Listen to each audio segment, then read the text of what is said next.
Good morning, everybody. My name is Ruth Jimenez, and this is my presentation for Module 4. It's called More Bang for Your Buck, and it's just pretty much the preservation part of why the American public should get 4-cylinder cars instead of 6-cylinder cars. And yes, so we all remember our first car. We always had money for gas money, and it was always the first thing we bought. So pretty much it became a priority with just pretty much having money for it, making sure it got us from point A to point B. So no matter how much it took, we always filled up our gas tank, and we had to either get to school or get to work or drop off whoever we needed to drop off. And it didn't matter what kind of car it was, because you always had gas money. And that's still the point today. I think that no matter how much gas costs, we spend whatever we have to and whatever we need to pretty much make sure our cars have gas. And yeah, so the gas statistics. So on a regular 4-cylinder car, it gets 22 miles per gallon in the city, and on the highway it gets 33. So if anybody who has had a car for a while, you know how much gas pretty much just takes, and how much it takes for you to burn out your gas, especially when you're going on at a higher speed.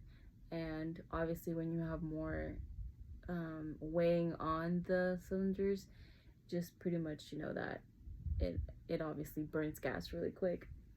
A V6 approximately, well, a V6 is just 6 cylinders. It gets 17 miles per gallon in the city and 26 miles per gallon on the highway.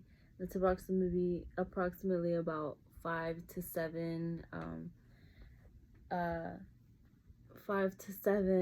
miles per gallon less. Especially, it's a big difference, and when you're trying to save money on gas, it burns out pretty quickly. Also, since we're all adults, we could all pretty much estimate how much it takes. It's just not something that we cut out in our expenses, especially living in the city, especially even in the suburbs. You don't really want to walk anywhere around the area. But like I said, the American public spends about $50 a week on gas. That's on average. I mean, more people spend about maybe like 60 to fill up all their car, and maybe 30 if you have a 4-cylinder. But adding up every week, about, let's say, 3 to 4 weeks, $30 minimum, or 20, let's say 20. That's about $60 to $80 a month, and obviously that's not cheap, especially with today's prices. That would be maximum $200 a month, just to fill up your gas tank and make sure you get to work and make sure you make all that money, especially adding errands like just going to the mail, or just going to go get something to eat, especially driving yourself to school. I mean, we probably save a lot more now, but still. And then creating 4-cylinder cars and trucks. So exactly what it would mean is just less fuel emissions, and then making sure that whatever car gets 4 cylinders, like trucks or big Suburbans like that, they get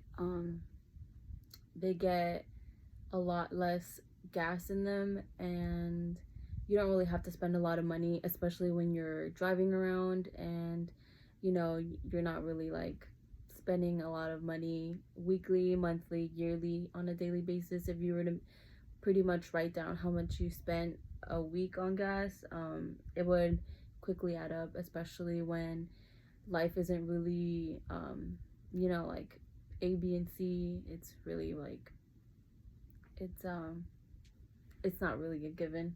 But the American public would also have not to limit themselves in buying a vehicle. So one thing that I found myself doing whenever I was buying my car is pretty much just picking between a car and a SUV. They both had 4 cylinders, but it's pretty much what the car can also do. Um, Most people pick trucks because, or most people buy trucks because they obviously have a job that requires them to, pick up a lot of stuff. But if the American public could also get that added benefit of having 4 cylinders, it's something that would really be just pretty much be a deal breaker between 4 and 6 cylinders, especially in vehicles. And obviously, all around, you would have less fuel emissions. There wouldn't be so much gas uh, gas put out into the world, and then just with all the emissions. um, and also leveling out the selling field. Fuel savvy cars do not limit the public.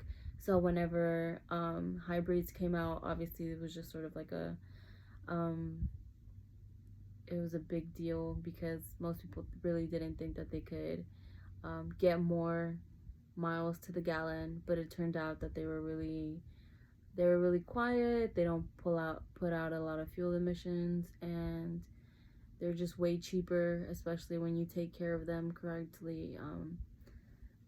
And 4 cylinder cars and V6 vehicles sell on a leveling ground. So like I said, when you're buying a car, you don't really have to think about like how much gas you're spending. You're just looking at exactly what the vehicle can do, and you don't have to worry about all that gas money that you would be wasting on a daily basis. And that's my work side. Thank you.